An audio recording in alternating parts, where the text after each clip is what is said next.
दोस्तों सोचो एक बार, एक अननोन नंबर तुम्हारे फ़ोन पे मैसेज करे और हर बार तुम्हारा फ्यूचर बताए, बिल्कुल एक्यूरेट, हर छोटी चीज़। और सबसे डरावनी बात, उस नंबर का लास्ट सीन हमेशा सिर्फ 3-7 AM ही दिखे। दिन हो रात हो कभी चेंज नहीं होता। क्या करोगे तुम? ब्लॉक कर दोगे या उसकी हर बात सुनोगे? क्योंकि ये स्टोरी सिर्फ सुनने से ही तुम्हारे रोंगटे खड़े कर देगी। ये कहानी है रोहन की, एक बिल्कुल नॉर्मल 21 साल के लड़के की, जो एक दिन नॉर्मल कॉलेज स्टूडेंट था और अगले दिन जिंदगी उसके लिए जहन्नुम बन गई। रोहन कोलकाता के पास एक छोटे से पीजी रूम में रहता था। इंजीनियरिंग फाइनल ईयर, रात भर असाइनमेंट्स, कोडिंग, एग्जाम्स का प्रेशर। सुबह उठ के मम्मी को कॉल करता, मम्मी मैं ठीक हूँ, आप टेंशन मत लो। समीर और अनीका के साथ व्हाट्सएप ग्रुप पे हंसी मजाक। लाइफ सिंपल थी, थोड़ी बोरिंग, थोड़ी स्ट्रेसफुल, लेकिन अपनी। कोई बड़ी बात नहीं। बस रात को 2 बजे तक लैपटॉप पे बैठा रहता। बारिश की आवाज़ बाहर, रूम में सिर्फ टेबल लैंप की येलो लाइट।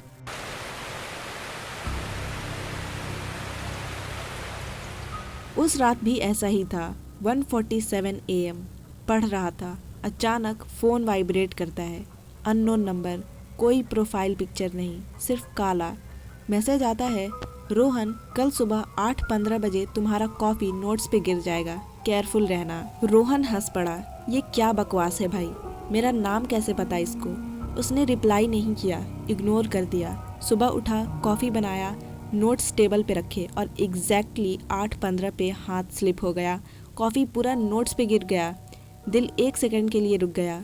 रोहन ने सोचा कि कोइंसिडेंस होगा, लेकिन अंदर से कुछ तो गड़बड़ लगा।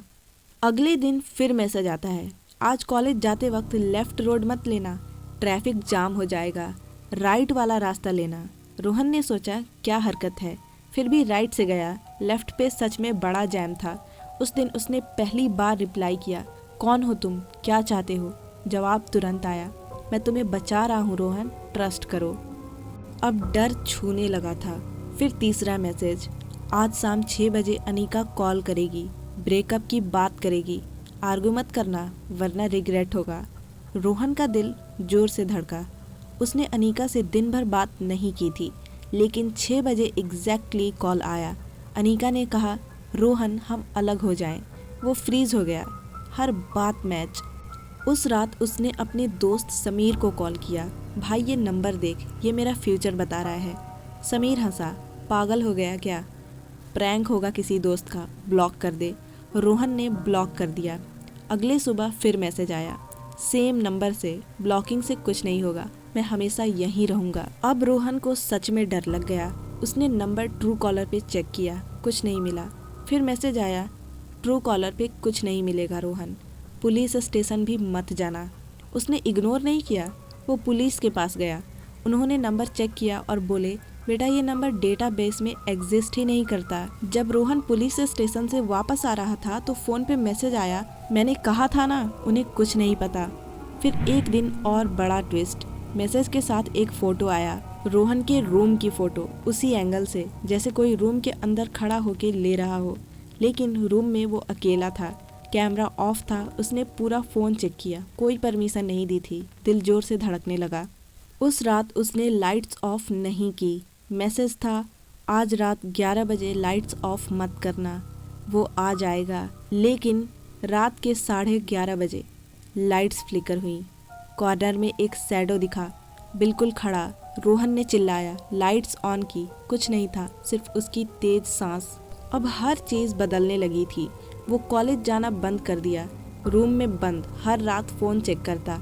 लास्ट सीन हमेशा 3-7 AM, कभी 3-8 नहीं, कभी 2:59 नहीं, हमेशा 3-7 AM। फिर एक बड़ा शॉक आया।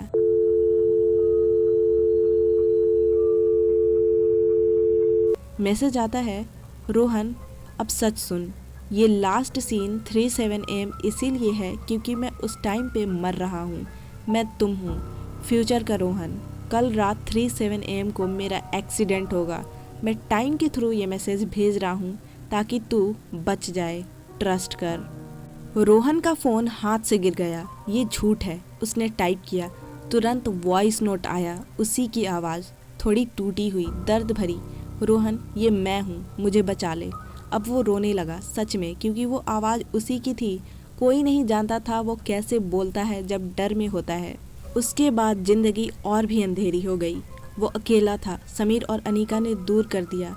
तू पागल हो गया है रोहन। मम्मी को कॉल किया तो वो बोली, बेटा पढ़ाई पे ध्यान दे, सपने मत देख। कोई नहीं था, सिर्फ वो और वो नंबर। रात को जैसे कोई कमरे के बाहर चल रहा हो, पर बाहर कोई नहीं। फ़ोन खुद से अनलॉक होता, चैट खुलता, मैसेज आता, मैं यहीं हूँ तेरे पास कॉर्नर में। वो घूमता, कुछ नहीं, सिर्फ ठंडी हवा। सांस पीछे से फील होती, रोहन मत सो। वो सो नहीं पाता। हर दिन थक जाता। आंखों के नीचे काले घेरे, हर चीज़ सस्पिशियस। कभी कभी लगता कोई उसके बेड के पास खड़ा है, सिर्फ तब जब वो आंख बंद करता है। फिर वो दिन आ गया। वो डिसाइड कर चुका था, आज रात 3-7 AM तक जागूंगा, सब कुछ फेस करूंगा। रूम में अंधेरा, सिर्फ फ़ोन की स्क्रीन। दिल जोर जोर से धड़क रहा था। फिर रात के 3 बजे उसके मोबाइल पे मैसेज आता है, अब सिर्फ 7 मिनट, रेडी रहना, ये मेरा लास्ट मैसेज है पास्ट से। 3-6 AM कॉल आ रहा है, पिकअप कर और याद रख मैंने ट्राई किया। फ़ोन बजने लगा, हाथ काँप रहे थे। उसने उठाया।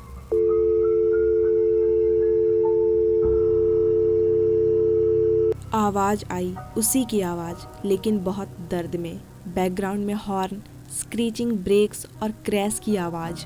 रोहन सुन ले, मैं फ्यूचर वाला नहीं, ये लूप है। तू कल रात 3-7 AM को मर चुका था एक्सीडेंट में। मैं वो डाइंग मैसेज भेज रहा था। हर बार तू मैसेजेस पढ़ता है और दिन रीसेट हो जाता है। तू ट्रैप्ड है इस लूप में और आज भी सेम टाइम पे तू मरने वाला है। सॉरी, मैं फेल हो गया फिर से। फिर इसके बाद लाइट चली जाती है और फिर खामोशी। रोहन चिल्लाया, नहीं, ये नहीं हो सकता। उसने मिरर की तरफ देखा। मिरर में वो खुद, लेकिन खून से सराब, चेहरा टूटा हुआ, कार के एक्सीडेंट के मार्क्स, जैसे वो मर चुका हो। लेकिन वो तो जिंदा खड़ा था, या वो मर चुका था। सब अंधेरा हो गया। 3-7 AM एग्जैक्टली। जब आँख खुली, वो फिर से अपने बेड पे था। सुबह का टाइम, लैपटॉप ऑन, बारिश बाहर, फ़ोन पे नोटिफिकेशन, अननोन नंबर, नया मैसेज, हाय रोहन, कल सुबह 8:15 बजे तुम्हारा कॉफ़ी नोट्स पे गिर जाएगा, केयरफुल रहना। और लास्ट सीन 3-7 AM। रोहन की आंखों में वही पुराना डर। उसने धीरे से विस्पर किया, फिर से शुरू हो गया। दोस्तों, अगर कल रात तुम्हारा फ़ोन पे ये नंबर आए तो क्या करोगे? ब्लॉक करोगे, इग्नोर करोगे, या सुनोगे हर वार्निंग? क्योंकि कभी कभी फ्यूचर से आने वाली आवाज़ तुम्हें हमेशा के लिए एक लूप में फंसा देती है, जिसमें मरना भी एक बार नहीं, बार बार होता है।